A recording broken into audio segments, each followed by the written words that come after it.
جب حضور قرب خاص میں گئے اور ان منازل کو طے کر گئے جہاں تک نہ کوئی گیا تھا نہ کوئی پہنچ سکتا تھا، تو اللہ نے اپنے محبوب کو بہت کچھ دیا۔ 70,000 اسرار تھے، 70,000 رموز تھی، 70,000 حکایات تھی۔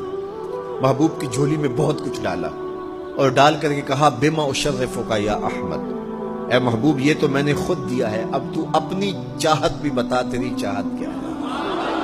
یہ مہمان نوازی کے تقاضے ہوتے ہیں نا، کہ سب کچھ پیش کرنے کے بعد بھی میزبان کہتا ہے کوئی اور، آپ کی کوئی پسند، تو یہ میزبانی کے تقاضے ہوتے ہیں۔ تو سب کچھ دینے کے باوجود جھولی میں ہر چیز ڈال دینے کے بعد کہا بما اشرفک یا احمد، پیارے بتائیے آپ کو کیا دیا جائے۔ اب پھر حضور کی ڈیمانڈ دیکھیے، حضور نے مانگا کیا۔ کسی شخص کو دیکھنا ہو کہ وہ کہاں کھڑا ہے، اس کو آپ اختیار دے دیجئے گا، پھر پتہ چل جائے گا وہ کتنے پانی میں۔ آپ مجھ سے پوچھتے ہیں کہ مانگیے کیا مانگتے ہو، تو میں کہوں مجھے پانی دو تو آپ سمجھیں گے پیاسا ہے، میں کہوں کھانا دو آپ سمجھیں گے بھوکا ہے، میں کہوں گا میرے نام کے نعرے لگاؤ آپ کہیں گے شہرت کا متلاشی ہے، میں کہوں گا اٹھو اور میرے اوپر پیسے لوٹاؤ میں اتنی اچھی تقریر کر رہا ہوں، تو آپ کہیں گے یہ تو بیچارہ غربت کا مارا ہوا ہے، اس کے اندر کی ابھی بھوک گئی نہیں ہے۔ تو کسی شخص کے ظرف کا پتہ لگانا ہو تو اس کو اختیار دے دیجئے مانگ کیا مانگتا ہے۔ اور مانگنے والے جب کوئی کمال چیز مانگ لیں، وہ کیا کسی نے کہا نا میرے سوال کی عظمت تو دیکھ ہے ساقی، میرے سوال کی عظمت تو دیکھ ہے ساقی، جام نہ دے حسن طلب کی داد تو دے۔ تو کسی کے سوال سے اس کا ظرف کھلتا ہے کہ وہ کہاں کھڑا ہے۔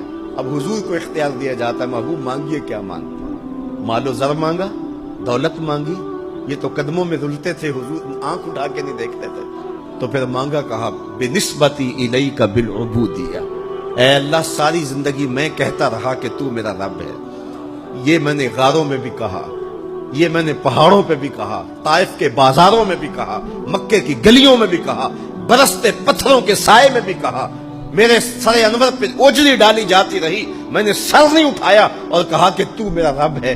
ساری زندگی میں نے کہا کہ تو میرا رب ہے، آج تو بھی تو کہہ دے کہ تو میرا بندہ ہے، مجھے عبد کہہ کے پکار دے۔ ملا جیون علیہ رحمہ فرماتے، امام راضی بھی لکھتے ہیں کہ یہ حضور کا پسند فرمودہ ہے۔ تو پھر اللہ نے جب بھی واقعہ معراج کی حکایت کی تو لفظ عبد سے جو ہے وہ بات کی، سبحان الذی اسری بعبدہ، اور وہاں بھی سورہ نجم کے اندر بھی فرمایا فاوحی الی عبدہ ما اوحی، تو یہ محبوب کی چاہت پر ہے۔ اور پھر عبدیت کا بندے کی طرف سے جو اظہار ہوگا اس کے لیے پھر 50 نمازوں کا تحفہ دے دیا کہ میرے بندے تو پکارتا رہے اور مجھے رب کہہ کے پکارتا رہا، میں تجھے لبیک یا عبدی کہہ کے پکارتا رہا۔ اور وہ 50 نمازیں پھر 5 نمازوں کی صورت کے اندر باقی رہی۔ اللہ کی باتیں بدلتی نہیں ہیں، جو ایک نیکی کرے 10 کا ثواب ملتا ہے، پڑھو گے 5 ثواب 50 کا ہی ملے گا، اس لیے کہ اس کی باتیں تبدیل نہیں ہوتی۔ اور یہ تحفہ ہے۔ حضرت موسیٰ نے تو عرض کیا تھا کہ ایک بار اور جائیے، لیکن میرے حضور نے کہا تھا مجھے اپنے رب سے حیا آتی ہے۔ عادت باری یہ تھی نا، ہر بار 5 نمازیں معاف ہوتی تھی، اب بھی جاتے تو 5 نمازیں معاف ہو جاتی، لیکن کہا کہ مجھے اپنے رب سے حیا آتی ہے۔